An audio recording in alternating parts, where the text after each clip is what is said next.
संवाद की ओर से आप सभी दर्शकों और पाठकों को प्रकृति पर्व सरूर की हार्दिक शुभकामनाएं। आइए प्रकृति के संरक्षण के संकल्प के साथ सरूर पर्व मनाएं। ईद उल फितर की मुबारकबाद पेश करता हूं और उम्मीद करते हैं कि हमारे मुल्क में अमन मजबूत होगा, इंसाफ सबसे किया जाएगा और हम दुआ करते हैं अल्लाह सुब्हानहू व तआला से कि जिन खुशकिस्मत मुसलमानों को अल्लाह ने तौफीक दी कि वो रमज़ान के रोज़े रखे, उसमें नमाज़ें अदा की, शब बेदारी की, तरावी की नमाज अदा की, ज़कात निकाला, अपना फितरा निकाला। अल्लाह हम तमाम के इस माह मुबारक में जो गुज़रा है उसमें हमारी इबादतों को, हमारी ज़कात को और हमारी तरावी की नमाज़ों को और हमारी दुआओं को अल्लाह कबूल फरमाए। और उम्मीद करते कि आने वाले साल के 11 महीने भी हम इसी तरह से अपने मस्जिदों को आबाद रखेंगे, हमारे दिल को आबाद रखेंगे, हमारे ज़बानों पर अल्लाह का कलाम रहेगा, अल्लाह का जिक्र रहेगा और हम अपने माशरे की बुराइयों का खात्मा भी करते जाएंगे और इस मुल्क को तरक्की की राह पर लेकर जाएंगे। यहाँ पर अमन रहेगा, यहाँ पर हम मजबूती से अपने हुकूक की लड़ाई लड़ते आए हैं और आइन के दायरे में रहकर अपने तमाम हुकूक को हासिल करेंगे। मैं आप तमाम को ईद उल फितर की मुबारकबाद देता हूँ। जनाब, क्या वक्फ बिल के नाम पर मुसलमानों को भड़काने का काम किया जा रहा है? देखिए, वक्फ अमेंडमेंट बिल जो भारत सरकार ला रही है, भारत सरकार ने अपनी मंशा पहले ही जाहिर कर दी थी जब इसको पार्लियामेंट में पहली बार लाए थे जेपीसी को भेज करके, और ज्वाइंट पार्लियामेंट्री कमेटी ने तमाम पक्षों को बहुत पेशेंटली सुना है। सबको सुनने के बाद में एक रिपोर्ट तैयार करके भेजी सरकार को और अब उम्मीद है कि जो बिल आएगा वो बहुत अच्छा बिल आएगा। उस पर सार्थक चर्चा भी होनी चाहिए और चर्चा हो गया, अच्छा बिल पास होगा। लेकिन आपका जो सवाल है कि जहां तक मुसलमानों को भड़काया, बिल्कुल ये बात सही है।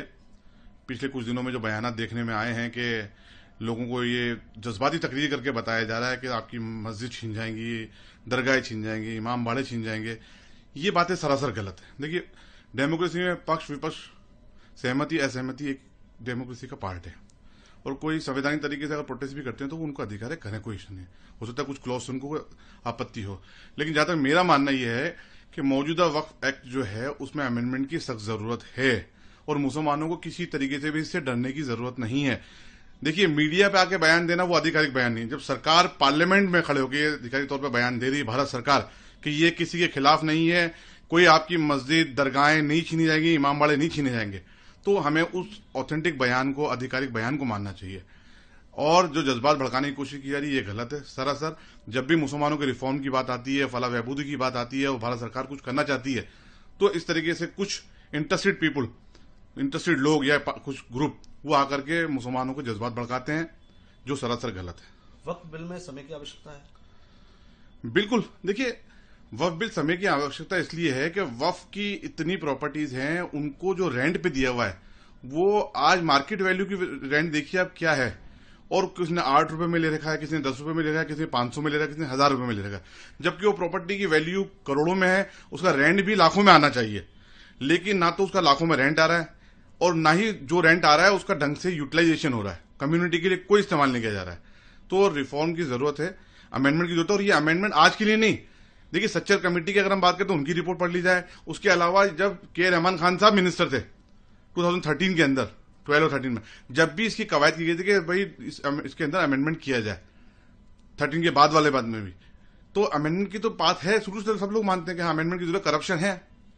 क्या वक्फ बिल में आदिवासी समाज के संघर्ष की कहानी बन जो ओ नारे बन जा, ओ नारे आ नारे ओ नारे बन जा।